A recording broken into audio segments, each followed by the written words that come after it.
related, interconnected. Number one skill that according to Warren Buffett, if you master this skill, you will enhance or boost your career to such a point that you could make 40% more income. And that is public speaking, which he was terrified of. How many of you are terrified of public speaking? Show me your hands. Don't worry, I'm not going to make you come up here. Guess what? It is the number one fear in the world. People getting up in front of a crowd. You know what number two was? Death. How could that be? Death. So be careful if you get invited to a funeral, because you don't know if you would rather be in the casket or give the eulogy. Now, Gino, how do you get good at public speaking?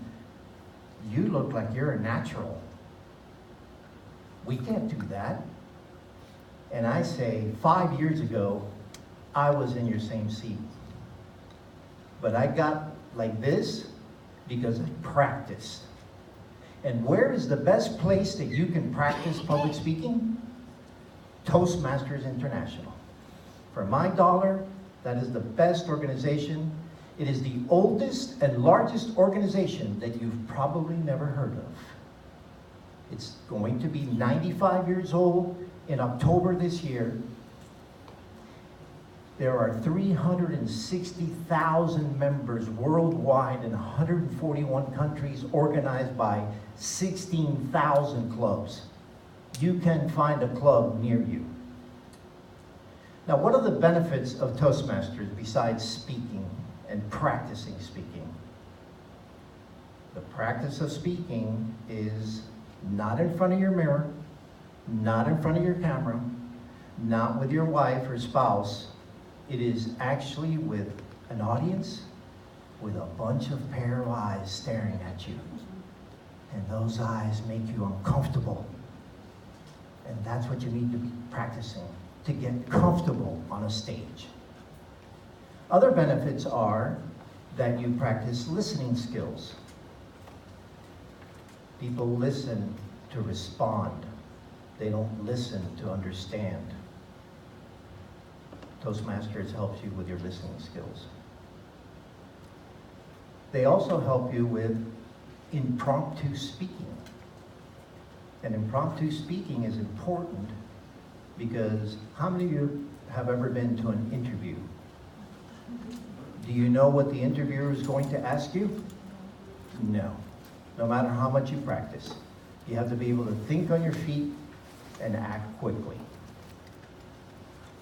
But I'm going to relate it to the other soft skills. Toastmasters offers you the opportunity for leadership. You can be on the board. Just like many nonprofits, there's a board.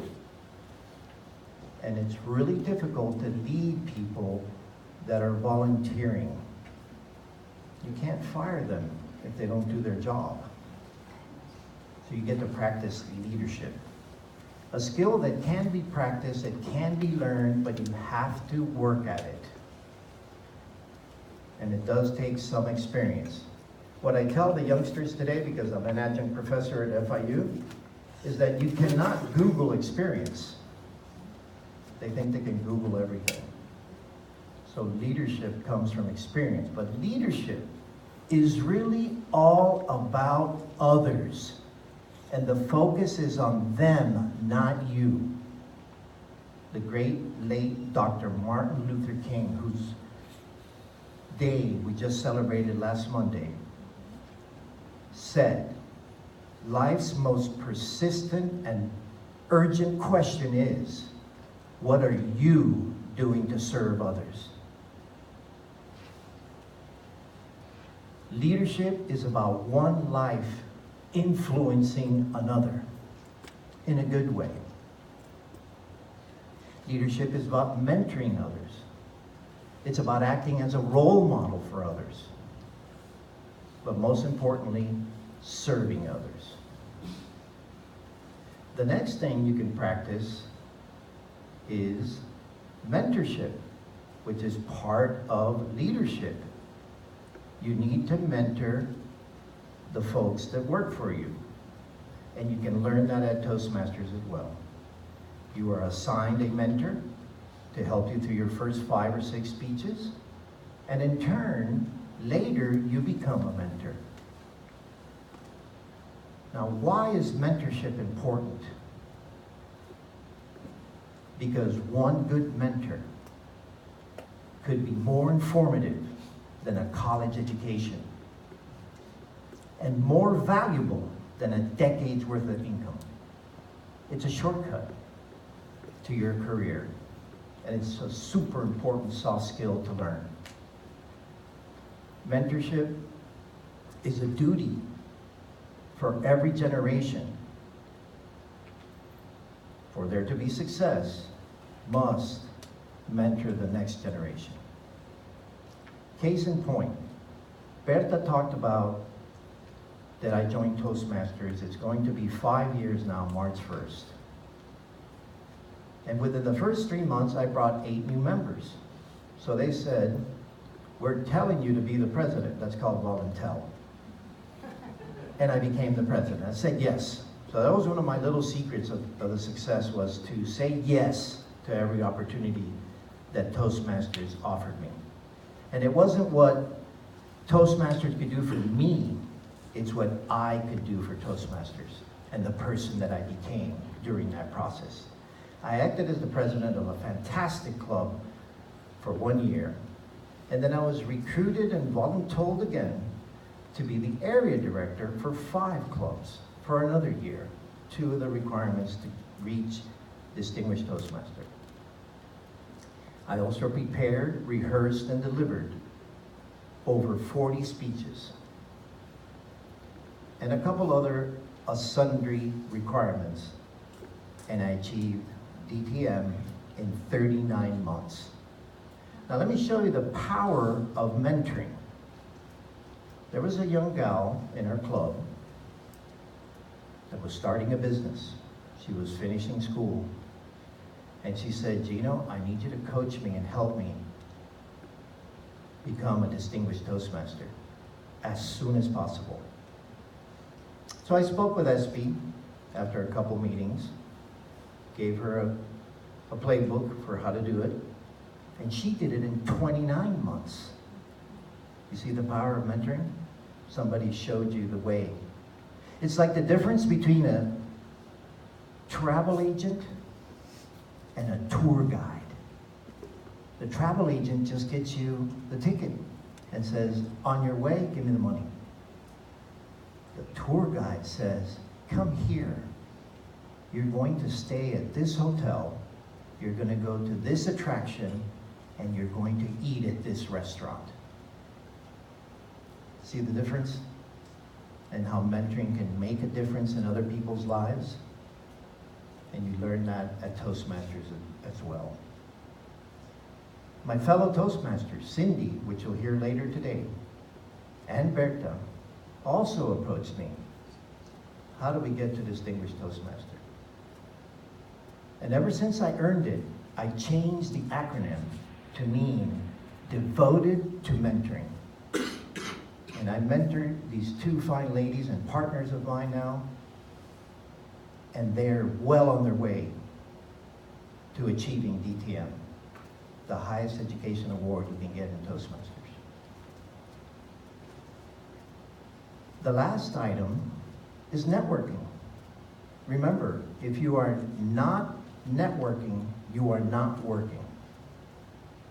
And you can get that at Toastmasters as well, because there's people that come from all walks of life, in every size, shape, color, from every generation, and you interact with them. Networking at Toastmasters.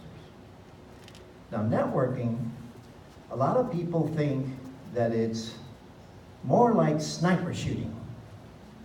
So you go to an event and you go pow, pow, pow, pow. give me your card, give me your card, give me your card. And they collect cards. No. Networking is more like farming, where you go and spend time with a quality person. Spend quality time with that person. Get to know them. Ask them how you can help them. Ask them, hey, what does your client look like? How may I know what your typical client looks like? And then don't push your card. Don't give your card right away. Wait for them to ask if there's an interest. Now what I do is when I collect the card, I go home and I look them up on LinkedIn. Everybody knows LinkedIn? Yeah. I have 5,300 connections on LinkedIn. Who beats me? I know somebody's close over here. LinkedIn is the greatest professional networking program out there. And I cannot endorse it highly enough. I will take that person's card, I will look them up, and there's a way to send them a connection request, but with a note. And the note says, it was so great to meet you at that Inspire and Thrive event today. I look forward to spending more time with you. Love, the purple squirrel. To sum it up, did you see how they're interrelated? Public speaking, leadership, mentoring, networking, soft skills. Many of you already have hard skills. You know how to walk, you know how to breathe, you know how to read, write, and arithmetic. And some of you know computers. But the soft skills are what employers are looking for today. It's the things that are going to set you apart in business, whether you're self-employed or not. So remember, how many of you are employees of a firm? Employees? How many of you are self-employed? Okay, you know what that means? You have a job. And do you know who owns that job? The company owns the job. But who owns your career? You own your career. It's up to you to come up with a strategy to enhance your skills to advance your career. You take care of your career. Strengthening soft skills is one of the best investments you can make to advance your career, because soft skills never go out of style. I hope I've inspired you, persuaded you to take care of your career. Maybe I've educated you some. I can't possibly tell you everything about those top 4 skills, but you are aware of them now, correct? And I hope I entertained you. I heard some laughter. Yeah. Namaste.